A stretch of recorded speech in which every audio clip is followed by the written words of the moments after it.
नमस्कार, बहुत स्वागत है आपका। आप देख रहे हैं लोकतंत्र। मैं हूं आपके साथ नेहा दुबे। प्रवर्तन निदेशालय ने कांग्रेस अध्यक्ष सोनिया गांधी और राहुल गांधी को नेशनल हेराल्ड मामले में पेश होने के लिए समन भेजा है। सोनिया और राहुल से मनी लॉन्ड्रिंग को लेकर पूछताछ की जाए।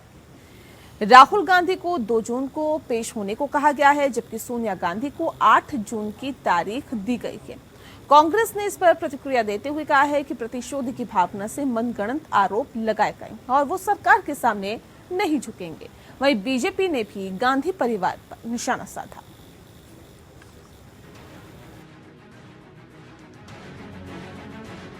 मोदी सरकार ने कांग्रेस पर निर्णायक हमला बोल दिया है। प्रवर्तन निदेशालय ने 7 साल पुराने मनी लॉन्ड्रिंग मामले में कांग्रेस अध्यक्ष सोनिया गांधी और राहुल गांधी को नोटिस भेजा है। ईडी ने money laundering case under section 50 act में 8 जून को पूछताछ में शामिल होने के लिए कहा है। कांग्रेस ने कहा कि पार्टी अध्यक्ष इस पूछताछ में शामिल होंगी। कांग्रेस इसे प्रतिशोध की कार्रवाई बता रही है। पार्टी प्रवक्ता रणदीप सुरजेवाला ने कहा कि तानाशाह सरकार डर गई है। आए दिन मुद्दों को भटकाने की राजनीति में माहिर मोदी सरकार अब बदले की भावना में अंधी हो गई है। इस बार उन्होंने एक नई कायराना व डरपोक साजिश की है। नेशनल हेराल्ड मामले में अब प्रधानमंत्री श्री नरेंद्र मोदी ने कांग्रेस अध्यक्षा श्रीमती सोनिया गांधी जी व हमारे नेता श्री राहुल गांधी जी को ईडी से नोटिस जारी करवाया है। साफ है कि तानाशाह डर गया है। कांग्रेस का कहना है कि मनी लॉन्ड्रिंग का कोई सबूत नहीं है और न ही मनी एक्सचेंज का कोई सबूत है। नेशनल हेराल्ड मामले में इक्विटी में केवल कन्वर्जन या ऋण दिया गया है। वहीं वरिष्ठ वकील और कांग्रेस नेता अभिषेक मनु सिंघवी ने कहा कि राहुल गांधी 8 जून को दिल्ली में उपलब्ध नहीं है। वो ईडी से किसी और तारीख पर पेश होने की मांग करेंगे। सिंघवी का ये भी कहना है कि पिछले 7 सालों से चल रहे मामले में ईडी को अभी तक कोई सबूत नहीं मिले हैं, लेकिन लोगों का ध्यान भटकाने के लिए नोटिस भेजा गया है। कभी ईडी, कभी सीबीआई, कभी आईटी का दुरुपयोग करके हर राजनीतिक विरोधी को डराना, धमकाना और देश का पूरा ध्यान इधर से उधर करना, ये तकनीक अब पुरानी हो गई है। जैसा हमने कहा, हम न डरेंगे न झुकेंगे और सीना ठोक कर ऐसे कारनामों का सामना करेंगे। इस केस में ईडी कांग्रेस के कोषाध्यक्ष पवन बंसल और मल्लिकार्जुन खड़गे से भी 12 अप्रैल को पूछताछ कर चुकी है। वहीं मध्य प्रदेश के दौरे पर पहुंचे बीजेपी अध्यक्ष जेपी नड्डा ने सोनिया और राहुल को प्रवर्तन निदेशालय के नोटिस पर कांग्रेस और गांधी परिवार पर तीखा हमला बोला है। उन्होंने कहा कि मुजरिम कभी खुद को अपराधी नहीं मानता। कभी कोई मुजरिम बोलता है कि मैं बेईमान, सजा हो जाती है, 20-20 साल जेल में रह के आते हैं, वो हमेशा ही बोलते हैं कि गलती में हमको फंसा दिया। जो आदमी कटघरे में खड़ा है, जो बेल पर है, तो बेल उठवा लो ना, चार्जेस हटवा लो ना, क्यों नहीं करते? बहरहाल कांग्रेस ईडी के नोटिस को राजनीतिक लड़ाई बनाने की फिराक में नजर आ रही है। वहीं मोदी सरकार पर राजनीतिक प्रतिद्वंदियों को केंद्रीय एजेंसियों के जरिए लगातार डराने और फंसाने के आरोप लग रहे हैं। इससे पहले दिल्ली सरकार के मंत्री सत्येंद्र जैन को भी गिरफ्तार कर चुकी है। वहीं कांग्रेस के ही बड़े नेता पी चिदम्बरम के बेटे कार्ति चिदम्बरम से भी वीजा मामले में ईडी 3 दिन तक पूछताछ कर चुकी है। पी चिदम्बरम भी बीजेपी पर कांग्रेस की विचारधारा से डरने का आरोप लगा रहे हैं। 2014 में सुब्रमण्यम स्वामी ने सोनिया और राहुल के खिलाफ केस दर्ज कराया था। इसमें स्वामी ने गांधी परिवार पर 55 करोड़ की गड़बड़ी का आरोप लगाया था। 19 दिसंबर 2015 को इस केस में सोनिया, राहुल समेत सभी आरोपियों को दिल्ली पटियाला कोर्ट ने जमानत दे दी थी। लेकिन अब एक बार फिर सोनिया गांधी और राहुल गांधी पर गिरफ्तारी का खतरा मंडराने लगा है। अंतर्कलह से जूझ रही कांग्रेस के सामने बिखराव के हालात बनते नजर आ रहे हैं। वहीं बीजेपी नेशनल हेराल्ड केस के बहाने कांग्रेस पर भ्रष्टाचार का आरोप चस्पा करने में कोई कसर नहीं छोड़ना चाहती। इस हमले को कांग्रेस मुक्त भारत अभियान के तहत गांधी मुक्त कांग्रेस की मुहिम का हिस्सा माना जा रहा है। Bureau report, APN news. जी हाँ, तो प्रवर्तन निदेशालय ने कांग्रेस अध्यक्ष सोनिया गांधी और राहुल गांधी को नेशनल हेराल्ड मामले में पेश होने के लिए समन भेजा है और सोनिया गांधी और राहुल गांधी से मनी लॉन्ड्रिंग को लेकर ही पूछताछ की जाएगी। अब वाकई देखने वाली बात होगी कि क्या कुछ निकल के सामने आता है। हालांकि क्या कुछ इसका बैकग्राउंड रहा ये भी हमने आपको बताया और आखिर किस तरह से अब कांग्रेस की मुश्किलें बढ़ेगी ये भी हम जानने की कोशिश करेंगे। खास मेहमान हमारे साथ मौजूद है, उनसे आपका परिचय करा देते हैं। इस वक्त हमारे साथ महेश वर्मा जी हैं, स्पोक पर्सन है भारतीय जनता पार्टी के। बहुत स्वागत है महेश जी आपका। साथ ही हमारे साथ वीरेंद्र वशिष्ठ जी हैं, लीडर हैं कांग्रेस के। बहुत स्वागत है वीरेंद्र जी आपका। इस वक्त हमारे साथ जुड़ गए हैं वेदभूषण जी, जो कि एक्स IPS है। वेदभूषण जी स्वागत है आपका। और संजय राणा जी भी इस वक्त हमारे साथ जुड़े हुए हैं, जो कि पॉलिटिकल एनालिस्ट है। आपका भी बहुत स्वागत है। इस खास कार्यक्रम की शुरुआत महेश जी आपके साथ करते हैं। महेश जी, बार बार ये आरोप लग रहे हैं, देखिए एक बार फिर से ईडी का डंडा चला दिया आपने, कभी CBI का डंडा चला देते हैं। ये कोई पहली मर्तबा नहीं है, कह रहे केस बंद हो जाता है उसके बाद फिर खुलवा देते हैं आप लोग। नहीं नेहा जी, ये एक तरह से जो है मैं ये कहूंगा कि एक राजनीतिक फर्जीवाड़ा है कांग्रेस। इस तरह की चीजों को ये लेकर आते हैं और जिस तरह से ये बीजेपी की तरफ जो है हर चीज को डाल के और एक सहानुभूति जो बटोरने का जो ये काम करती है, बिल्कुल गलत है। 2012 में हमारी सरकार नहीं, जब सुब्रमण्यम स्वामी जी की याचिका पर इस केस को दर्ज किया गया था, कोर्ट के निर्देश पे, कोर्ट के आदेश पे ये केस दर्ज। अब ये तो इस देश में ये चाहते हैं कि भाई ये गांधी परिवार और नेहरू परिवार और ये परिवार के नाम पर ये कुछ भी करे, कोई भी गलत काम करे, इस देश का कानून और संविधान इनके ऊपर लागू है ही नहीं। ये तो ये चाहते हैं कि भाई हमें तो खुलेआम जो है इस बात की आजादी है कि जैसे और लोग मतलब आजादी से करप्शन कर रहे हैं, वही करप्शन करने का मौका जो है इनको भी मिलना चाहिए। क्योंकि ये यहाँ के राजशाही परिवार है और राजशाही राजा के ऊपर कोई कानून लागू नहीं होता है, इनके ऊपर देश का कोई कानून और संविधान लागू है ही नहीं।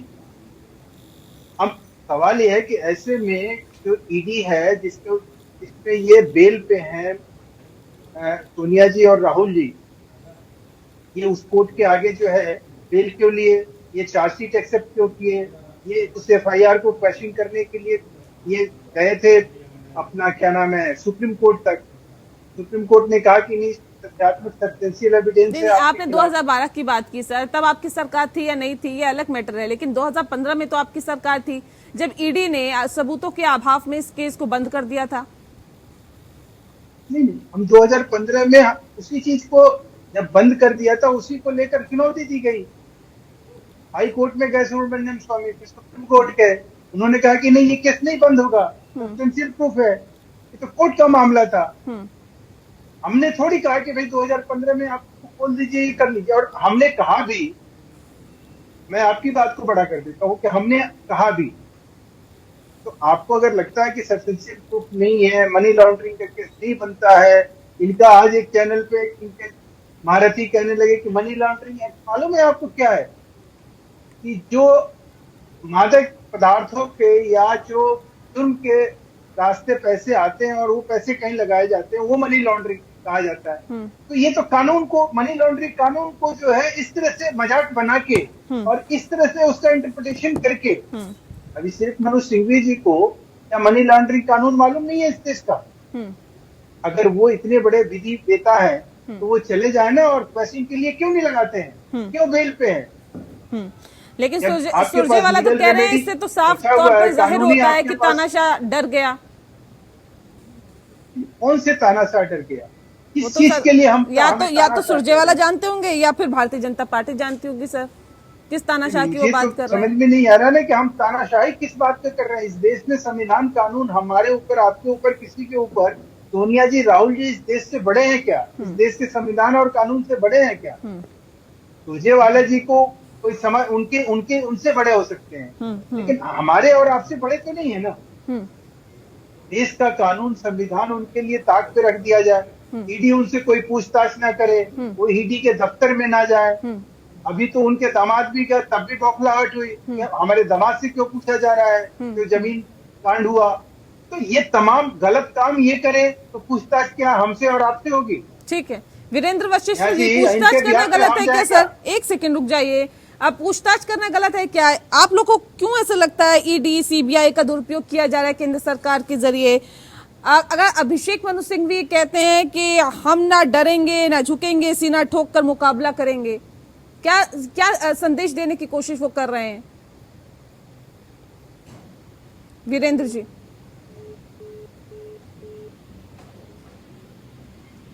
सर आवाज मिल पा रही है आपको? वीरेंद्र जी, मेरे को आवाज नहीं आ रही आपकी जी। ठीक से। वीरेंद्र जी सुन पा रहे हैं हमें? चलिए एक बार फिर से आपसे कनेक्ट होने की कोशिश करते हैं। वेदभूषण जी, अब सवाल ये कि क्या वाकई सरकारी, ठीक है, क्या वाकई एजेंसीज पे दबाव रहता है क्या? आपको लगता है जिस तरह का कोई भी विपक्षी पार्टी रहती है वो आरोप लगाती है कि देखिए सत्ता पक्ष की तरफ से जो दबाव है वो बनाया जाता है एजेंसीज पर और सीबीआई ईडी का दुरुपयोग किया जाता है, कितना दबाव रहता है सत्ता पक्ष का? सर, जो सरकारी एजेंसी है उनके ऊपर आरोप लगाना एक फैशन बन गया है, चाहे वो निर्वाचन आयोग हो, पुलिस हो, सीबीआई हो, ईडी हो। अभी ईडी ने कल सत्येंद्र जैन जी को, जो मंत्री भी थे, उनको अरेस्ट किया, तो एकदम बवाला आ गया कि 8 साल के बाद उन्होंने क्यों अरेस्ट कर लिया। आज फिर ये नया मामला आ गया, ईडी ने नोटिस दे दिया। तो सरकारी विभागों की जो हालत हो गई है वो इस तरह है जैसे एक तरफ कुआं और दूसरी तरफ खाई। काम करें या ना करें, किसके कहने पर करें, ऊपर से दबाव अदालत का है, क्योंकि जो सरकारी डिपार्टमेंट है, चाहे ईडी है, पुलिस है, सीबीआई है, उनकी जवाबदेही अदालतों के प्रति है। अभी आपके दर्शकों के पॉलिटिकल प्रेशर कितना रहता है सर? कोर्ट ने एक्सेप्ट नहीं की थी, उसको ये माना जाए कि वो ओपन केस था, शट केस नहीं था। ये बिल्कुल क्लियर है कि वो उसकी एक्सेप्टेंस कोर्ट में होती है, ना कि सोशल मीडिया में दूसरे चैनल्स पर जाकर होती है। तो ईडी का जो केस था उसमें कोई क्लोजर रिपोर्ट आज तक फाइल नहीं हुई थी। वो तमाम अदालती प्रक्रियाओं, हाई कोर्ट, सुप्रीम कोर्ट होता हुआ, और वो पर्सनल बेल पर थे दोनों, जो जिनके खिलाफ आज ईडी ने नोटिस जारी किए, वे दो जांच के लिए जारी किए, दोनों बेल पर थे। और अभी सत्येंद्र जैन का मामला था, 9 दिन का कस्टडी रिमांड मिला है। तो कोर्ट जब देखती है तभी, अदरवाइज 1 दिन का भी रिमांड दे सकती थी, क्योंकि ये पुलिस कस्टडी रिमांड माना जाता है। कस्टडी में आदमी को, अभियुक्त को इन्वेस्टिगेशन ज्वाइन करना होता है। अभी दूसरी बात, मैं कांग्रेस बीजेपी का प्रवक्ता नहीं हूं, ना आम आदमी पार्टी का। अभी कांग्रेस के एक बहुत बड़े शीर्षक लॉयर हैं सुप्रीम कोर्ट के और गृह मंत्री रहे इस देश के, चिदम्बरम साहब, 106 दिन ईडी के मुकदमे के अंदर जेल में रहकर आए हैं। तो क्या आप समझते हैं कि इतने बड़े एडवोकेट, इतने मिनिस्टर को बिना बात के, बिना सबूतों के, बिना अकाट्य सबूतों के 106 दिन क्या इस देश के अंदर जेल में रखा जा सकता है? अब कल को सत्येंद्र जैन भी कहेंगे कि मुझे जेल में क्यों रखा जा रहा है। तो मतलब काम नहीं करने देना, सरकारी महकमों के लिए काम करना बड़ा मुश्किल होता जा रहा है, बहुत मुश्किल होता जा रहा है। लेकिन जिस बात का जिक्र आपने किया कि देखिए एजेंसीज पर आरोप लगाना ये एक फैशन सा हो गया है, वीरेंद्र जी, क्या वाकई जिस बात का जिक्र अभी कर रहे थे वेदभूषण जी कि बिना सबूतों के क्या गिरफ्तारी हो सकती है? सर, जहां आग लगती है वहीं धुआं उठता है। फिर आप लोग क्यों हर बार इस तरह की बातें कहते हैं कि देखिए केंद्र जो है वो सरकारी एजेंसीज का दुरुपयोग कर रहा है?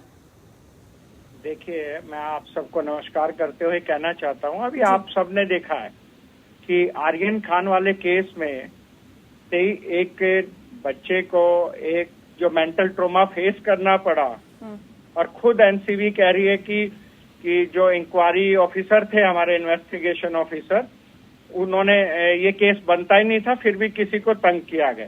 और जहां तक बात नेशनल हेराल्ड की है, ईडी का तो कहीं से केस कोई बनता ही नहीं है, और ये एक तरह से तंग करने की है। और आज समझना होगा, 1942 में अंग्रेजों ने भी नेशनल हेराल्ड को बंद किया था, और आज जो लोग अंग्रेजों का साथ दे रहे थे उन्हीं लोगों की विचारधारा की सरकार है।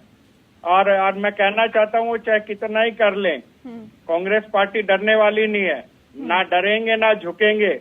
ना डरे थे अंग्रेजों से, ना डरेंगे हम चोरों से, क्योंकि जब भी नेशनल हेराल्ड के द्वारा देश के लोगों की बात रखी जाती थी और अंग्रेजों को भगाने में और देश को एकजुट होने में और स्वतंत्रता संग्राम में जिस प्रकार हर स्वतंत्रता सेनानी का योगदान है, उसी प्रकार नेशनल हेराल्ड का योगदान था। आज जब देश में मीडिया की आवाज किस गरीब चीज में के नेशनल लिए, हेराल्ड का योगदान था, बेरोजगार सर? के लिए, मजदूर के लिए कहीं ना कहीं दबी हुई दिखती है, तो जब नेशनल हेराल्ड ही खुलकर बेरोजगारों की बात, नौजवानों की बात, गरीबों की बात, किसानों की बात और हर जो हालात देश में बना दिए गए हैं, आज नेशनल हेराल्ड देश की आवाज बनता जा रहा है, तो वो बीजेपी क्या बोल रहे हैं सर आप? पसंद नहीं कहाँ आता। नेशनल हेराल्ड देश की आवाज बनता जा रहा है? क्या बोलना नेशनल चाहते हैं हेराल्ड सर? के डेली व्यूअर बढ़ रहे हैं। आप सब्सक्राइब करो। जिस प्रकार से गोदी मीडिया ने माहौल बिगाड़ा है, आज डेली सब्सक्रिप्शन अगर किसी का बढ़ रहा है तो नेशनल हेराल्ड का बढ़ रहा है। और जहां तक ठीक बात है, संजय जी, आप ठीक ये है सर, ओके। आप बताएं ना समीर, क्या है, किया मैं लौटती हूँ, मैं लौटती हूँ, फिर मौका आप कह रहे हैं नहीं करती इन्वेस्टिगेशन एजेंसी। आपके सामने उदाहरण है अभी ताजा, फिर भी आपको लगता है कि जिस प्रकार से माहौल बना रहे और कौन। ठीक है, वेदभूषण जी कुछ कहना चाह रहे हैं? संजय जी का रुख करूं उससे पहले वेदभूषण जी जल्दी से अपनी बात मैं रखिए। वशिष्ठ जी की बात का जवाब देता हूँ। किसी आदमी को कोर्ट बरी कर देती है या उसको छोड़ देती है, तो इसलिए नहीं कि वो एजेंसी ने उसको फिक्स किया था या झूठा बंद किया था। वो टेक्निकल ग्राउंड पर एविडेंस, सुनिए, इन्वेस्टिगेशन एजेंसी ने कहा है। सुनिए, आप सुनिए, मैं उसी का आपको कोट कर रहा हूं, थोड़ा समझने की कोशिश करेंगे। आप ना समझ पाए, आपके व्यूअर समझेंगे। कोर्ट ने कहीं नहीं कहा कि आर्यन खान को झूठा फिक्स किया गया। आर्यन खान के बारे में कहा गया कि चूंकि पर्याप्त सबूत नहीं थे इसलिए उसको छोड़ दिया गया। इसका मतलब इन्वेस्टिगेशन करनी बंद कर दें। किसी का नाम इसलिए आपने एजेंसी ने क्या कहा है? आप क्या बात कर रहे हैं? देश ने पूरे ने देखा है और ये झूठे मुकदमे करने का जो माहौल चला है, मैं आपसे 2014 से किसी को भी जो भी सरकार के खिलाफ बोलना चाहता है उसकी आवाज दबाने के लिए केस कर दिए जाएंगे। उसने क्या कहा है आदेश? देखिए, हम ना अंग्रेजों से डरे थे ना चोरों से डरे। मंत्री जी, गृह मंत्री 106 दिन जेल में रहकर आए हैं। चिदम्बरम साहब 106 दिन में बोल दिए, झूठे बंद कर दिए चिदम्बरम साहब को। झूठा केस ट्रायल में 6 करोड़ रुपए की कर रहे थे।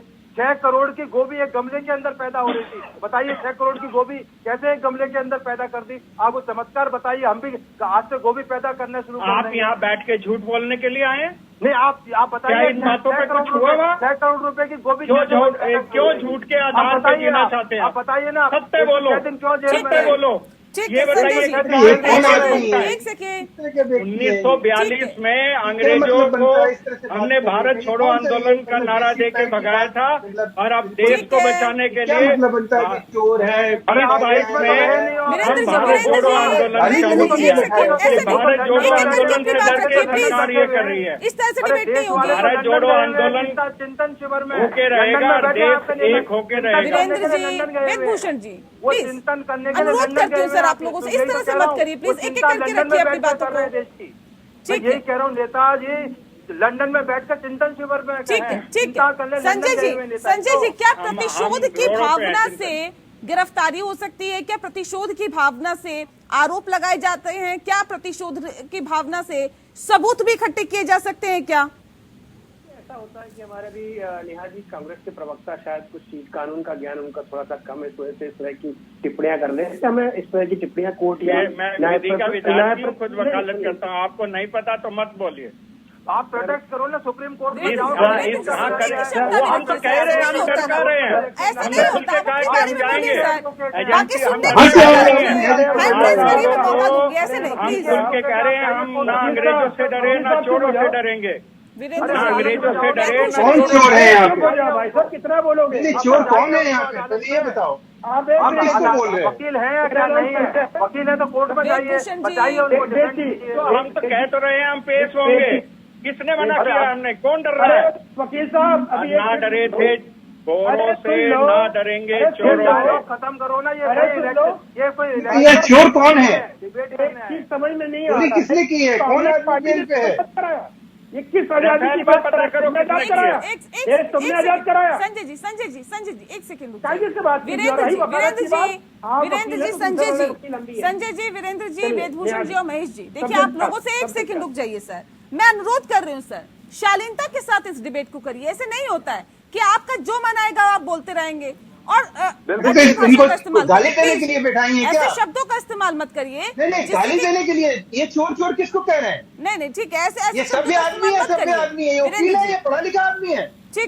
ठीक है, संजय जी ये को बात बोलने आप दीजिए। करिए। ठीक है महेश जी, मैं आती हूँ, एक सेकंड वीरेंद्र जी रुक जाइए, संजय जी को बोलने दीजिए। देखिए नेहा जी, ऐसा है कि जब भी कोई एजेंसी काम करती है उसके एजेंसी को एक्शन लेना पड़ता है। एजेंसी जब एक्शन लेती है उसके ऊपर तथ्यों की जब इन्वेस्टिगेशन होता है, इन्वेस्टिगेशन के बाद सबूत इकट्ठे किए जाते हैं, फिर वो कोर्ट में जाता है। अभी वेद भाई ने अभी जी IPS अधिकारी है पूर्व, इनको पता होता है कि भाई कोर्ट तक जो भी एजेंसी हो, चाहे पुलिस हो या कोई एजेंसी हो, वो सिर्फ कोर्ट के दरवाजे तक अपने तक ले जाती है, सब सबूत देती है और केस को कोर्ट में रख देती है। कोर्ट फैसला करता है कौन निर्दोष है या कोई दोषी है। उसमें किसी पुलिस अधिकारी का, कोई इन्वेस्टिगेशन एजेंसी का कोई काम नहीं होता है। इन्वेस्टिगेशन एजेंसी का सिर्फ काम होता है सबूतों को इकट्ठा करना और किसके खिलाफ केस चला उस चीजों को कानून के सामने रख देना। अब देखिए आजकल ये फैशन बन गया नेहा जी कि किसी भी एजेंसी पे उंगली उठा दीजिए। अभी मैं 2-3 चीजें तथ्य आपके सामने रखना चाहता हूँ। देखिए ये जो पूरा नेशनल हेराल्ड केस है AGL का, AGL की टोटल प्रॉपर्टी तकरीबन अनुमानित है 2000 से 5,000 करोड़ रुपए की है। अभी जैसे बोलते हैं सेक्शन 25 के अंतर्गत रखा गया था यंग इंडिया को, सेक्शन 25 के अंतर्गत रखा है तो लेकिन 60 करोड़ रुपए महीना, 60 लाख रुपए महीना रेंट किसके पास आ रहा है? जिसके पास 66% शेयर है। तो ऐसा करना कि नहीं ये तो बिल्कुल नॉन गवर्नमेंट ऑर्गेनाइजेशन है, नॉन प्रॉफिटेबल ऑर्गेनाइजेशन, इसमें मुझे कुछ फायदा नहीं होता। देखिए इन्वेस्टिगेशन चल रहा है और कोर्ट कर रहा है, ऐसा नहीं है कि ED कर रहा है, कोर्ट 2012 से कर रहा है। शेयर किसके पास है वीरेंद्र जी? किसके पास है इतने शेयर बताइए? ठीक है संजय जी, मैं एक सेकंड रुक जाइए, मैं आती हूँ। देखिए आप समझिए, AGL की प्रॉपर्टी AGL के पास है और ये गांधी परिवार की क्या भूमिका है सर? अरे बिल्कुल AGL की प्रॉपर्टी। मैं राणा जी आप ये बताएं AGL की प्रॉपर्टी किसके पास है? कि ये 76% शेयर की बात की जा रही है, 36% अगर है तो ये किसके हैं सर? गांधी परिवार की क्या भूमिका है वीरेंद्र जी? वीरेंद्र जी आवाज मिल पा रही है आपकी? आपको आवाज मिल पा रही है? चलिए लगता है आवाज नहीं मिल पा रही। महेश जी जल्दी से रखिए अपनी बात, आप क्या कह रहे थे? मुझे ये बताओ कि ये जो व्यक्ति है कांग्रेस के, जो कह रहे हैं अपने आप को कि मैं वकील हूँ, ये चोर किसको कह रहे हैं? सुप्रीम कोर्ट को कह रहे हैं क्या? 2016 में बात को इनकार कर दिया कि हम इस मामले में आपको कोई राहत नहीं देंगे। कहते हैं सोनिया गांधी, राहुल गांधी, तमाम लोग ये कहते हुए कि ये केस बनता नहीं है हमारे ऊपर, क्यों इनकार कर दिया सुप्रीम कोर्ट? सवाल आज ये उठता है कि अगर सुप्रीम कोर्ट के ऊपर भी सवाल उठाया जाएगा, देश के कानून और व्यवस्था के ऊपर भी सवाल उठाया जाएगा, जो वेद जी कह रहे थे, और किसी भी FIR में और किसी भी कंप्लेन के लिए अगर कंप्लेन किसने पिटीशन लगाई थी? किसी भी कंप्लेन या किसी भी FIR में अगर कोई क्रिमिनल प्रोसीडिंग शुरू होती है तो उसमें कोई एजेंसी भी अकाउंटेबल होता है, तो उस कोर्ट के प्रति होता है, ना कि सरकार के प्रति होता है। अब ED जो है 2014 में इस केस को खोला गया मैडम, और 2015 में ये बंद नहीं हुआ। ये बात सही कह रहे हैं वेद प्रकाश जी, ये कभी केस बंद ही नहीं हुआ। और 2014 में जब इनकी सरकार थी तो इसी बात के लिए शुरू किया गया और उसको बंद कराने की कोशिश की गई, जबकि कोर्ट के आदेश के ऊपर जो है कोर्ट ने इसको मानने से इनकार कर दिया, बंद करने का, कोई भी क्लोजर रिपोर्ट लेने से मना कर दिया। केस तो कभी बंद हुआ ही नहीं। एक बात। दूसरी बात कि ये लोग जो कानून का मजाक उड़ा रहे हैं कि मनी लॉन्ड्रिंग केस जो है इसमें तो कुछ बनता ही नहीं है, हमने कोई जुर्म के पैसे थोड़ी लगाए हैं। सवाल है कि सिर्फ जुर्म के नाम पर ही मनी लॉन्ड्रिंग का केस नहीं दर्ज होता है। ये पूरे देश को गुमराह करने, वही मैंने शुरू में आपसे कहा कि एक राजनीतिक फर्जीवाड़ा जो कांग्रेस कर रही है, और जिस तरह से उनके प्रवक्ता और जिस तरह से उनके वकील और विधि वेता इस चीज को प्रस्तुत कर रहे हैं, ऐसा लग रहा है कि जैसे मोदी सरकार जो है ना ED में केस कराया, उनके पीछे पड़ी हुई है ED और उनको जेल में डालना चाहते हैं। अब जैसे अभी चिदम्बरम साहब का इन्होंने एक संदर्भ दिया, आप देखिए कि जिस सुप्रीम कोर्ट ने उनको जमानत दिया वो आदमी ED में इंक्वायरी में भाग नहीं ले रहे थे। उनके घर पे जब गए लोग अरेस्ट करने, CBI अरेस्ट करने गई कितना जद्दोजहद करना पड़ा, फिर 106 दिन के बाद उनको जमानत जो है, अगर वो इतने साफ सुथरे थे, गोभी में 8 लाख का गमले में जो है 8 लाख का गोभी उगाने वाले व्यक्ति को 106 दिन के बाद जमानत मिली। ये अगर इतने ही साफ सुथरे लोग हैं, इतने ही इन लोगों का बैकग्राउंड जो है इतना साफ सुथरा, या वो बोफोर्स का हो या वो सांसद रिश्वत मामला हो, आप देखिए इस देश में जो है कांग्रेस जो है आजादी से लेके अब तक जितने घोटाले घपले हुए हैं, नहीं सर, सब उसी ये के बार नाम बार से। आरोप क्यों लगते हैं सर? सत्येंद्र जैन की गिरफ्तारी होती है, वो भी ये कहते हैं कि देखिए बदले की भावना से ये जो केंद्र सरकार है वो बदले की भावना से कार्रवाई करवा रही है। अभी ये पूरा मामला सामने दोबारा जब आता है तब भी इस तरह के आरोप लगते हैं। पी चिदम्बरम की गिरफ्तारी होती है तब भी इस तरह के आरोप लगते हैं। ममता बनर्जी जब सवाल उठाती हैं तो यही कहती है देखिए सरकारी एजेंसियों का इस्तेमाल कर रही है केंद्र सरकार। सर ये बार बार इस तरह के आरोप इसलिए कर रही है। अब नहीं, आप उस लिस्ट में भी जाइए। कल केजरीवाल जी और मनीष सिसोदिया ने मतलब पानी पी के इस बात के लिए कोसा कि हिमाचल में जो है भाजपा जो है आम आदमी पार्टी से हार रही थी बुरी तरह से। डर के मारे जो है सत्येंद्र जैन को अरेस्ट कर लिया, ईडी के द्वारा अरेस्ट करा लिया। एक बताओ, 8 अप्रैल 2022 को पूरा हिमाचल प्रदेश के आम आदमी पार्टी अध्यक्ष, संगठन मंत्री, उसके नीचे के मंडल कमंडल, वो जितने भी थे, वो सारे का सारा संगठन जो है बीजेपी में शामिल हो गया। नोटा से कम वोट जहां बीजेपी सरकार है 4 राज्यों में, तभी तो विपक्षी पार्टियां बोल रही है कि सब जो बीजेपी में शामिल हो गए, फिर डर किस बात का? अभी तो वही मैं आपसे पूछ रही थी ना सर सवाल, वही मैं समझने की कोशिश कर रहा हूँ। तानाशाह डर गया। आखिर में हम फिर सत्येंद्र जैन को राजनीतिक कारणों से क्यों अरेस्ट करेंगे? सवाल यह है कि आज जो गीतांजलि गोयल ने जो निचली कोर्ट के जो सीबीआई के स्पेशल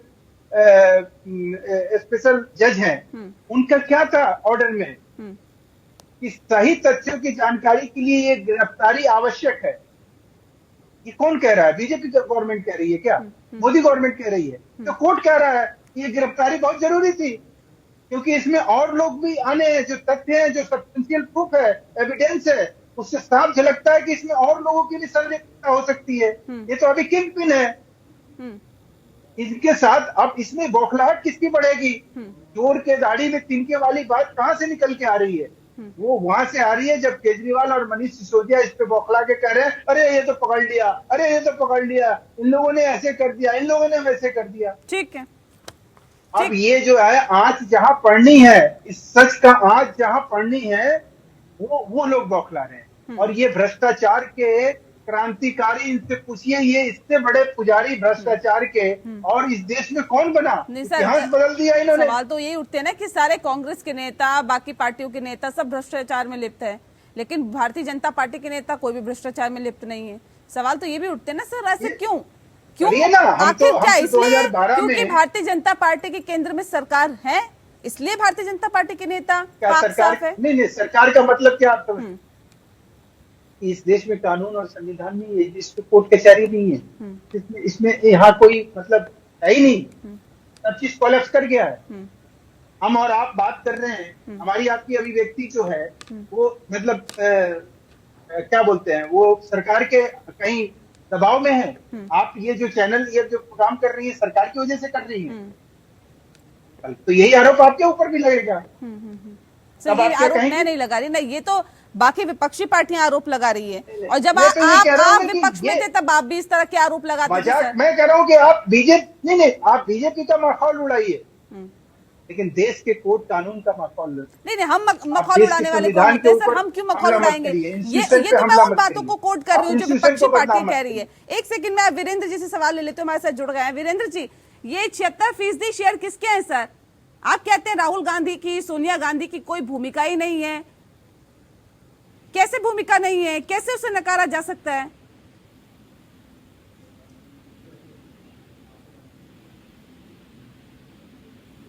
आवाज मिल रही है वीरेंद्र जी आपको?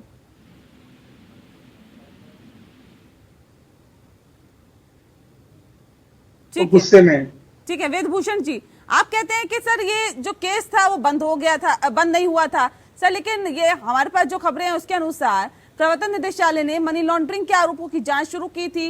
2014 में जब मोदी सरकार आई थी तब भी ये चल रही थी, लेकिन 2015 में इसे बंद कर दिया गया था। इसी दौरान सोनिया गांधी और राहुल गांधी समेत 5 आरोपियों को निचली अदालत ने जमानत भी दे दी थी। सर, ये जानकारी आपके पास कैसे आ गई कि जी बंद ही नहीं हुआ था? ये 2016 में इन्हें अदालत ने निजी तौर पर पेश होने के से छूट भी दे दी थी, जमानत भी मिल गई थी, इस केस को बंद कर दिया गया था। ये कह दिया गया था कि सबूतों का अभाव है, इस वजह से इस केस को बंद किया जाएगा। नेहा जी, कल भी ये बात उठी थी जब सत्येंद्र जैन की गिरफ्तारी हुई थी, और टीवी पर धड़ाके से बोला जा रहा था कि उनको सीबीआई ने क्लीन चिट दे दी थी। सीबीआई ने उनको कभी भी क्लीन चिट नहीं दी, और वो केस आज भी स्टैंड करता है। क्लीन चिट तब मानी जाती है जब कोर्ट क्लोजर रिपोर्ट आ जाए और कोर्ट उसको एक्सेप्ट कर ले। कोर्ट डिनाई भी कर सकती है, फाइल को वापस भेज देती है कि आप इसको री इन्वेस्टिगेट करो और इस पॉइंट पर इन्वेस्टिगेशन करके लाइए। तो ये केस ना वो केस क्लोज हुआ, ना ये केस क्लोज हुआ है। आप एक लेमैन है, एक एंकर है, आप मुझे बताइए, एक राजनीतिक पार्टी जो 90 करोड़ रुपए नेशनल हेराल्ड में इन्वेस्ट करती है और जिसके 5000 शेयर होल्डर है, एक आम लेडी के नाते आप सोचिए नेहा के 90 करोड़ रुपए इन्वेस्ट कर देती है। 5000 उसके पहले इन्वेस्टर थे, परंतु अब इन्वेस्टर केवल 5 रह गए हैं, जिनमें खड़गे जी हैं, राहुल जी हैं, सोनिया जी हैं, बाकी अन्य 2 हैं। तो ये क्या आपको तो शक की चीजें हैं? आपको लगता नहीं शक पैदा नहीं करती? क्या ये शक की इन्वेस्टिगेशन नहीं होनी चाहिए कि 90 करोड़ रुपए कांग्रेस पार्टी के पैसे इन्वेस्ट कर दिए गए और केवल 5 आदमी रह गए उस कंपनी के मालिक? तो क्या चीजें ये इन्वेस्टिगेट नहीं करनी चाहिए? इनको छोड़ दें, भूल जाए, मतलब आगे की तरफ चलें। चाहिए वीरेंद्र जी, तो ये कॉमन सेंस की चीज है, सवाल उठाते हैं उसमें बहुत बड़ा कोई ऐसा कानून या ऐसा कानूनविद होने की जरूरत नहीं। नेहा, आप भी समझ सकती हैं और आप अच्छे समझ भी रही हैं कि खेल क्या है। तो अब उसका किसी तरह से विरोध करना, वो उसके कोई लिमिट नहीं है। आप कहीं से कहीं तक उसका विरोध कर सकते हैं, उसके लिए सबको छूट है। डेमोक्रेटिक कंट्री है, आप चोर बोलो, मुझे भी डकैत बोल दो, कुछ भी बोल दो, आपको बोल दो, मीडिया पे सवाल पैदा कर दो, यही तो हो रहा है खेल। तो ये दुर्भाग्य जवाब दीजिए। इन्वेस्टिगेशन भी नहीं होगी क्या? जेपी नड्डा भी कहते हैं कि मुजरिम कभी कबूल करता है क्या, कि कहता है मैं मुजरिम हूँ? नहीं कहता। सोनिया गांधी और राहुल गांधी भी यही कहते हैं कि मैं निर्दोष हूँ। नेहा जी, डेमोक्रेसी में हमने सभी संस्थानों की इज्जत की है, और हम आज भी आपने प्रेस कॉन्फ्रेंस में देखा होगा, हमने कहा हम इन्वेस्टिगेशन को फेस करेंगे, पर हम ये कह रहे हैं कि ये पॉलिटिकल वेंडेटा है और हम डरने वाले नहीं हैं। हमारी 2 लाइन है। हम देखिए, प्रॉपर्टी किसके पास है? ये मैं आपसे केवल ये पूछना चाहता हूं कि क्या ये एजेंसीज केवल हैरासमेंट एजेंसीज रहेंगी? ये तो सर आपको पता जो होगा, इनके खिलाफ आवाज उठाए उसके खिलाफ आपने किया। जब आप लोग सत्ता में थे तब भी इस तरह के आरोप लगते थे। हम दुरुपयोग नहीं करते थे, यही तो है। ये परिपाटी किसने सिखाई? हमने परिपाटी नहीं डाली। हम कहते हैं कि संस्थाओं का दुरुपयोग नहीं करो। आप केवल इसलिए कि अपने पॉलिटिकल लोगों को, जो देश की में महंगाई की बात उठा रही है, बेरोजगारों की बात उठा रही है, जवानों की बात उठा रही है, देश में एकता के लिए लड़ाई लड़ रही है, और जो काम आज सरकार नहीं कर रही है, आप देखिए ना क्या हो रहा है, कितनी महंगाई जा चुकी है, कहाँ पर देश में हालात हैं। और नेशनल हेराल्ड का केस अलग से चल रहा है या आज से नहीं चल रहा है? नेशनल हेराल्ड का केस, वहाँ और भी एजेंसी है, वो सब एजीएल की प्रॉपर्टी एजीएल के ही पास है, कोई चेंज नहीं हुई। यार, आपको इन्वेस्टिगेशन जब होगी, कोर्ट में ट्रायल होगा, 7 इतने दिन हो गए, ये कुछ नहीं कर पाए, केवल तंग करने के लिए कभी इस एजेंसी कभी उस एजेंसी, ऐसे केस को इधर उधर करते रहते हैं। बिना सबूत की गिरफ्तारी हुई, फिर उस पर बेल ले ली गई बिना सबूत के। कब हुई गिरफ्तारी हमारी? बेल क्यों ली? सोनिया गांधी और राहुल गांधी ने बेल क्यों ली? गिरफ्तारी के बिना ही बेल ले ली? कोई केस दर्ज होता है, पहले रिलीफ क्यों नहीं दिया? क्यों नहीं रहा दिया 2016 में? आप एक चीज सुनिए कि हमें हर जगह रिलैक्स कर रहे हैं, हमें रिलीफ मिल रहा है हर जगह, और देखना जब ट्रायल पूरा हो जाएगा आपके सामने आएगा। ये इतना बड़ा झूठा केस जो बनाया गया है, केवल विपक्ष की आवाज रोकने के लिए, दबाने के लिए, कि कहीं ना कहीं मुद्दों से हटाए जाए। जो इतनी महंगाई है, इतनी बेरोजगारी है, जो हालात कर दिए गए हैं, उसके अलावा जाओ आप सम्मान करिए, आप नोटिस कर दो, अब ऐसे करो वैसे करो। केवल एजेंसीज का दुरुपयोग, अगर कोर्ट देखो, हमें कोर्ट पे विश्वास है, हमें कोर्ट पे विश्वास है, हम कोर्ट के सामने गए हैं और आगे भी जाएंगे एजेंसीज के। और ये जो झूठा केस बनाया गया है, जो ये फॉल्स झूठा है केस है, और ये झूठा केस कोर्ट में नहीं टिकेगा। मैं यही कह रहा हूँ आपको, एक समय जो ये केवल देश में केवल मुद्दों से ध्यान हटाना चाहते हैं, केवल मुद्दों से ध्यान हटाना चाहते हैं, इसलिए कौन है? जवाब दीजिए उनका, कह रहे झूठा कौन है? सुप्रीम कोर्ट झूठा है क्या? 2016 में उसने नेहा जी से इसका एक परमिशन दिया। नेहा जी, आप एक चीज समझिए कि ये केस झूठा है, झूठा कोर्ट में न्याय के सुप्रीम कोर्ट ने अभी कुछ नहीं कहा। सुप्रीम कोर्ट ने डिसीजन दे दिया कि इस पर सुप्रीम कोर्ट ने डिसीजन दे दिया है। सुप्रीम कोर्ट ने कब डिसीजन? केस चलेगा 2016 में। देखिए नेहा जी, ये लोग अब क्यों नहीं कह रहे हैं कि कोर्ट में जब केस जाएगा ये कहीं नहीं खड़ा रहेगा, ये केवल अरे नहीं, मैं कह रहा हूं केवल आवाज को आप एक चीज समझ लीजिए कि ये केवल किसके पास है जेल की प्रॉपर्टी? हर कोई ये वो वाइस थी, ये जो देश में अंग्रेजों के खिलाफ लड़ने वाले न्यूज़पेपर का नाम नेशनल हेराल्ड था, स्वतंत्रता सेनानियों का अखबार का नाम नेशनल हेराल्ड था। आप लोग डरे हुए हैं, आप लोग घबराए हुए हैं, आप लोग डरे हुए हैं, आप लोग घबराए हुए हैं, इसलिए रोज कभी केस को ईडी के पास, कभी इनकम टैक्स के पास, कभी कहीं अभी, और केवल इस प्रकार से आप इधर से उधर कर रहे हैं, केवल लोगों को भ्रमित करने के लिए कि कोई जो मजाक बना रखा है कि महंगाई का, बेरोजगारी का, ये सब हालात होते हुए आप केवल ये एजेल की प्रॉपर्टी एजेल के पास है। एक भी किसी यंग इंडिया के डायरेक्टर उससे यूज करते नहीं है, वो लेते नहीं है। नॉन प्रॉफिट ऑर्गेनाइजेशन है और ये नॉन प्रॉफिट ऑर्गेनाइजेशन पे इस प्रकार का फॉल्स केस बनाकर लोगों को भ्रमित करने की कोशिश इनकी सजा रही है। कांग्रेस के नेता, सुन लीजिए सर, सुन लीजिए, ऐसे नहीं होता ना, बोलते जा रहे हैं, ऐसे नहीं होता सर। कोई स्क्रिप्ट रखिए। झूठ के आगे दबा नहीं जाएगा ना मैडम, झूठ के आगे दबा नहीं जाएगा। कोई झूठा नहीं हो जाता और सच्चा कहने से कोई सच्चा नहीं हो जाता सर। ये तो इन्वेस्टिगेशन हो रही है चीजें। हाँ, तो फिर हम कहाँ मना किया है नेहा जी? हमने कहा हम इन्वेस्टिगेशन उस चीज को बार बार इन्वेस्टिगेशन ज्वाइन करेंगे। और ये जब हम कोर्ट में केस लड़ेंगे तो दूध का दूध, पानी का पानी हो जाएगा। दूध का दूध, पानी का पानी। क्यों इतनी टेंशन आप लोगों को हो रही है? हम कहाँ टेंशन ले रहे हैं? हमें कोई टेंशन ही नहीं। हम तो फिर कह रहे हैं, ना डरे हैं, ना डरेंगे, ना झुके हैं, ना झुकेंगे। सर बोल के ये कि डरेंगे नहीं, सबसे ज्यादा डर तो आप ही लोग रहे हैं। अरे हमें रेडी है इन्वेस्टिगेशन के लगातार बोले जा रहे हैं। रुक जाइए, सब्र करिए सर, शांति के साथ हम बात कर रहे हैं सर, सब बहुत शालीनता के साथ बात कर रहे हैं। संजय जी बहुत देर से कुछ कहना चाह रहे हैं। संजय जी रखिए अपनी बात। मैं एक उम्मीद करता हूं कि कांग्रेस के प्रवक्ता बीच में नहीं बोलेंगे। देखिए, ऐसा हुआ था कि इसकी एजीएल जो बनी थी 1938 में बनी थी, इसका कंट्रोल हमेशा कांग्रेस के पास रहा। तो क्या हुआ कि 90 करोड़ रुपए का उसको नुकसान दिखाया गया कि एजीएल को 90 करोड़ का नुकसान हो गया। कांग्रेस पार्टी ने पंप कर दिया 90 करोड़ रुपए और नई कंपनी में। सर सुन तो लीजिए। फिर यंग इंडिया कंपनी में सिर्फ 5 डायरेक्टर्स हैं, 5 के नाम सब जानते हैं। कितना था? 66% माँ बेटे के पास है, यानी 33%। अब ये बताइए कि एजीएल के डायरेक्टर, अगर मैं मान लीजिए एजीएल कंपनी है, उसका मैं शेयर खरीद लेता हूँ, तो who is going to be director? I am the director, I am the owning it.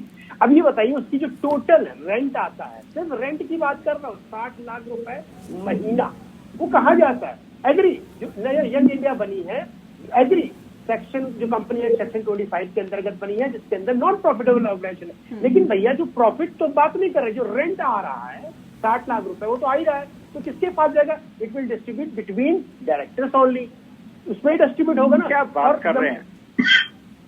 अच्छा ये बताइए, पैसा अगर मेरे पास आएगा तो पड़ोसी को दे दूंगा भैया? एजीएल का रेंट किसके पास जा रहा है? किसके पास? अरे मान लीजिए मैंने आपको खरीद दिया आपकी कंपनी को, एजीएल का रेंट किसके पास जा रहा है? वहाँ के एम्प्लॉय की तनख्वाह कौन दे रहा है? वहाँ पर जो काम कर रहे हैं पत्रकारों की तनख्वाह कौन दे रहा है? अपने एम्प्लॉयज की।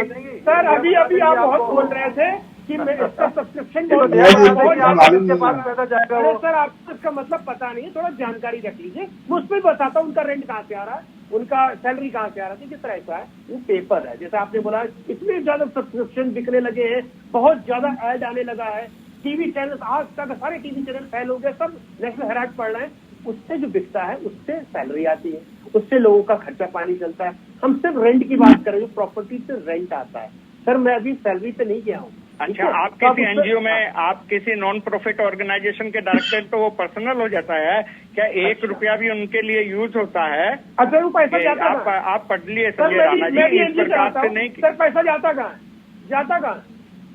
वही तो है, एजीएल का पैसा एजीएल के पास है। हाँ सर कोई बात नहीं, मैं समझा रहा हूँ। एजीएल के शेयर किसके पास है?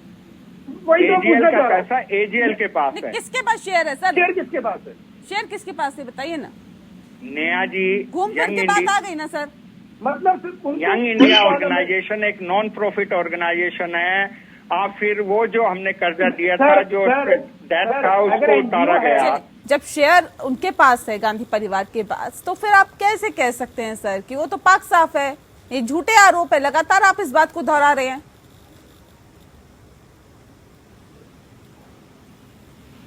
वीरेंद्र जी,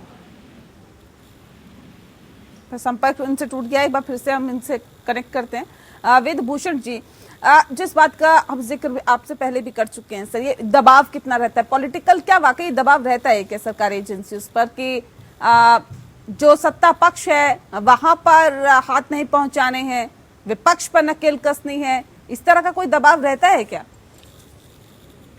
देखिए, जो ये संस्थाएं हैं, ये तमाम अदालतों के अधीन काम करती हैं। जो भी उनके एक्ट, मिसडीड्स और डीड्स जो भी होते हैं, वो तमाम कोर्ट के सामने लाए जाते हैं। और आपने देखा होगा कोर्ट से तमाम police officer, investigating officer time में गए, जेल में भी गए, उनको रिप्रिमेंड भी किया गया है, उनको नौकरी से मुअत्तल किया गया, उनके खिलाफ सीरियस डिसिप्लिनरी एक्शन लिए गए हैं।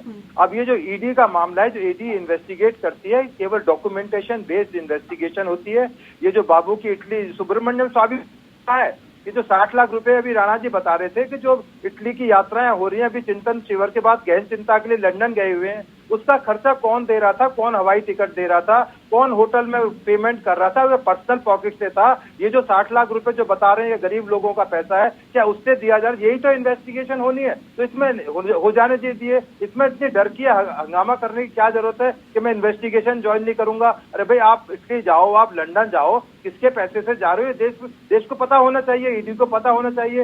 यही तो पीएमएल का केस है। सत्येंद्र नाथ जो गर्ग साहब गए हुए हैं, उनके खिलाफ यही तो, जैन साहब के खिलाफ यही तो केस है। उन्होंने आंख बंद करके डायरेक्टर्स बने हुए थे, जब उनको मंत्री बना दिया, उन्होंने बीवी बच्चों सबको अपना उसका छोड़ के अपना उनको बना दिया। नहीं, तो मतलब आप ये कह रहे हैं कि देखिए पॉलिटिकल प्रेशर में ये एजेंसीज काम नहीं करती?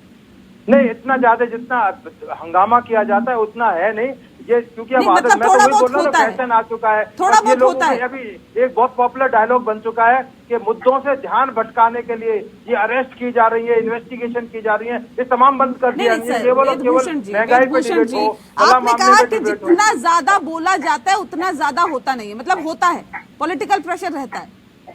देखो, जिसकी सरकार, जो उसको मैं एक छोटी लाइटर वेन में बताता हूँ, उसको बोलते हैं राजपूत। ये जो सरकारी कर्मचारी है, राज के पूत होते हैं। राजपूत समझ गए ना आप? कौन लोग राजपूत होते हैं? राज के पूत। तो जिसका राजा होगा उसकी बात तो आपको माननी पड़ेगी। देश के गृह मंत्री यदि अमित शाह जी हैं, तो उनके आदेश नहीं मानेंगे तो क्या आप सोच रहे हैं कि अपोजिशन के आदेश से उनके सरकार आदेश चलेगी? नहीं मानेंगे तो फिर किसके आदेश मानेंगे? और अगर फिर इस तरह के आरोप लगते हैं कि देखिए, वो आदेश तो लेने पड़ेंगे। इसमें कोई बुरा मानने वाली बात नहीं है। पॉलिटिकल बॉसेस है, फाइनेंस मिनिस्टर है, अब फाइनेंस मिनिस्टर की बात नहीं मानेंगे, फाइनेंस सेक्रेटरी कहेगा नहीं मैं तो जो फाइनेंस इस तरह से चलाऊंगा। ठीक है सर, आपने अपनी बात रख दी सर, बहुत शालीनता के साथ, बहुत अच्छे तरीके से आपने बात रख दी। महेश जी, आप जल्दी से जवाब दे दीजिए। गृह मंत्री की बात नहीं मानेंगे तो किसकी बात मानेंगे? आप कहते हैं ये तो स्वतंत्र तौर पे काम करती है। सर, उन्होंने जो बात कही उससे मैं असहमत नहीं हूँ। देश में एक नजीर बनता जा रहा था कि करप्शन करिए और 20 साल, 25 साल, 30 साल, 40 साल जो है इसको लटका के रखे इन्वेस्टिगेशन के नाम पर, और उसके बाद रफा दफा करके मजाक बन गया था इस देश में। पब्लिक के पैसे को दोनों हाथ से लूटी। आप देख लीजिए हर्षद मेहता से लेकर जो है तमाम तरह के जितने यहाँ तांडव हुए, स्कैंडल से स्कैम वर्ड हमारे यहाँ आया, घोटाले से महा घोटाला हुआ, और जिस तरह का मजाक बनाया गया इस देश नहीं, में। अब ये कह रहे पॉलिटिकल प्रेशर रहता है, ये कह रहे पॉलिटिकल नहीं, प्रेशर political रहता है। pressure तो वो इंटरप्रिटेट ना करें, नेहा मैं क्लियर कर देता हूँ। यदि फाइनेंस मिनिस्टर यदि डायरेक्शन अपने मंत्रालय को नहीं देंगे तो किस कंट्री से फाइनेंस मिनिस्टर लाए जाएं जो उस फाइनेंस मिनिस्ट्री को, गृह मंत्रालय को दिशा निर्देश दें जो गवर्नमेंट की पॉलिसीज है, जो बात बनाई कह गई रहे है, हैं, पार्लियामेंट से एक्ट पास हुए हैं, उनको कौन लागू कराएगा? आप उसको इस तरह से ना लें कि वो दबाव डाल देते तो उस हिसाब से चलने लगता है। उनकी गवर्नमेंट की नीति होती है, उस नीति पर तमाम ब्यूरोक्रेट्स को काम करना होता है, दिशा दी जाती है, निर्देश दिए जाते हैं। यही तो सरकारों का काम है, अदरवाइज सरकारों की जरूरत क्या थी? फिर तो ब्यूरोक्रेट्स की फाइनेंस सेक्रेटरीज काम चला रहे होते, बाबू काम चला रहे होते, पुलिस वाले काम चला रहे होते। ये कहा जाता यही है तो कि दिशा है। विपक्ष के नेताओं पर नजर रखो, तमाम जो गड़े मूर्तियां वो निकालो, तो ये किया जाता है काम। नहीं ऐसा नहीं है। जो आप उसको इस तरह से ना प्रेजेंट करें आप उसको इस तरह से, पर हाँ ये जरूर है कि जो सरकार के दिशा निर्देश हैं, जो सरकार चाहती है, सरकार का एक अपना विजन होता है, उसको कौन एग्जीक्यूट करेगा? ये एजेंसी तो एग्जीक्यूट करेंगी, बाहर विदेश से तो एजेंसी लाई नहीं जाएंगी जो इस तमाम चीजों को एग्जीक्यूट करेंगी। तो आप इसको पॉजिटिव वे में लें, निगेटिव वे में ना लें इसको। ये कांग्रेस की गवर्नमेंट थी, तब क्या ब्यूरोक्रेट काम नहीं करते थे या काम करना छोड़ दिया था? वो भी इनके दिशा निर्देशों ठीक है, ठीक है, महेश जी जल्दी से बात रखिए, फिर संजय जी का रुख करते हैं, जल्दी से रखिए। मैं ये कहना चाह रहा हूँ कि जो वेद प्रकाश जी कह रहे हैं, हो सकता है कि हमारे ऊपर ये आरोप जो भी हमारे विपक्षी सहमत होती है कि भाई हम कहते हैं कि भाई ये करप्शन का केस सोनिया जी और राहुल पे चल रहा है, इसमें तेजी लाओ, यही कह रहे हैं ना, या कुछ और कह रहे हैं?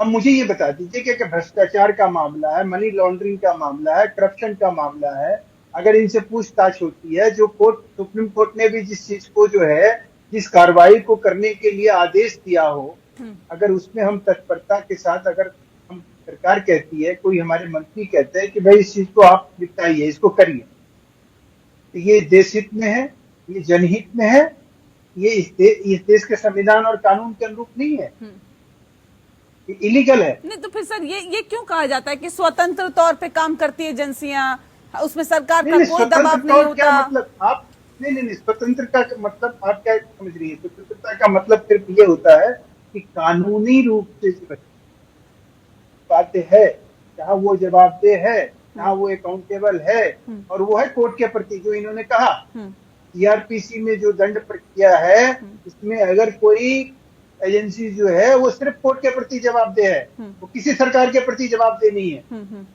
ठीक, ये क्लियर कट होना चाहिए इस देश में। ठीक है, FIR और कोई भी कंप्लेन या कोई भी आपराधिक मामले में कोई भी सरकार जो है वो इतना कर सकती है कि ये तो फिर यूपीए के टाइम पे भी देखना चाहिए था ना, तब तो आप लोग यही कहते थे कि सरकारी एजेंसियों का दुरुपयोग करती है कांग्रेस पार्टी। अगर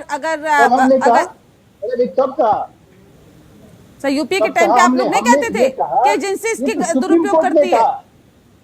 ये तो सुप्रीम कोर्ट ने कहा कि तोते की तरह जो है सीबीआई का डायरेक्टर है, ये हमने उसको कहा कि भाई ऐसी बात आप लोग नहीं कहते थे, सिर्फ सुप्रीम कोर्ट ने कहा? नहीं, हमने भी कहा। हाँ, तो बताइए ना सर, वही तो मैं कह रही हूँ कि आप लोग भी तो कहते थे। नहीं नेहा जी, आप पूरी बात सुन लो, सवाल अगर किए तो जवाब सुनो। जी। हमने सिर्फ इस मामले में कहा कि करप्शन का मामला अगर तुम दर्ज होती है, करप्शन का मामला बनता है, करप्शन भी करते हो और अपने सीबीआई और ईडी के द्वारा जो है उसको छुपाने का काम करते हो। हमने ये नहीं कहा कि हम इसके जरिए हमें कोई प्रताड़ित, हमें तो आप छूने की कोशिश करते हो, हमारे पास तो कुछ था ही नहीं। चलिए ठीक है संजय जी, सर मैं आती हूँ फिर से, एक सेकंड रुक जाइए, मेरे पास वक्त की कमी है, मैं कार्यक्रम के आखिरी पड़ाव में हूँ। संजय जी जल्दी से बात रखिए अपनी। एक चीज ये बताना चाह रहा, शायद हमारे दोनों सीनियर वक्ता नहीं बता पाए। जी मान लीजिए मैं यहाँ का थाना इंचार्ज हूँ और मैं किसी के खिलाफ अगर कार्रवाई करना चाहता हूँ, व्यक्ति अगर ईमानदार है तो हम कहाँ से उसके खिलाफ कार्रवाई कर पाए? नहीं कर पाएंगे कार्रवाई। तो ये अगर एजेंसी है मान लीजिए कि किसी ने आदेश दिया, लेकिन अगर मेरे ऊपर सारी इन्वेस्टिगेशन होती है, सारे पेपर मेरे साफ है, एकदम दामन मेरा साफ है, तो इन्वेस्टिगेशन एजेंसी मेरा कुछ नहीं बिगाड़ सकती, जो कोर्ट्स में बरी हो जाऊंगा। अगर कोर्ट मुझे अगर किसी तरह की बोलता है कि आपके ऊपर 9 दिन न्यायिक हिरासत में जाएंगे या जेल जाएंगे, इसका मतलब कहीं ना कहीं हम गलत थे। तो उसमें फिर आप एजेंसी पे या हम एजेंसी पे उंगली भी उठा सकते हैं। एजेंसी हमेशा, कोई भी एजेंसी हो, चाहे किसी भी तरह का ऑर्गेनाइजेशन हो, कहीं ना कहीं वो एक तरह से ऑब्जर्विंग का काम करता है, ऑब्जर्वर होता है, वो किसी को पकड़ सकता है। हाँ, हो सकता है किसी पे ध्यान ज्यादा हो, किसी पे ध्यान कम हो, लेकिन ध्यान सब पे रहता है। और उसे पकड़ा जाता है तो अगर सारे पेपर क्लीन है तो बच जाता है, अगर पेपर क्लीन है तो भी इसके ऊपर कार्रवाई होगी। और कार्रवाई कोई एजेंसी नहीं करती है, कोई कुछ नहीं कर सकता, कोर्ट करती है। तो प्लीज कोर्ट को हमें सम्मान करना चाहिए और एक्सेप्ट करना चाहिए कि हाई कोर्ट ने भी इनका रिक्वेस्ट रिजेक्ट कर दिया था और इन्वेस्टिगेशन कंटिन्यू रखा था और ये जमानत में, इसको बुरा मानने की बात नहीं है। ये सामने उनके सामने जाए और फिर चीजों को रखे और सत्य अगर सही है तो बरी हो जाएंगे। इसको बुरा मानने की हमें नहीं लगता कांग्रेस को इतना परेशान होने की जरूरत है। जांच होने दीजिए और जांच हो जाने के बाद दूध का दूध पानी का पानी होगा। कोर्ट में पूरा मामला चल रहा है और जाहिर तौर पे इंतजार करने की जरूरत है। बहुत शुक्रिया आप सभी का हमारे साथ इस खास चर्चा में शामिल होने के लिए। लोकतंत्र में फिलहाल इतना। नमस्कार।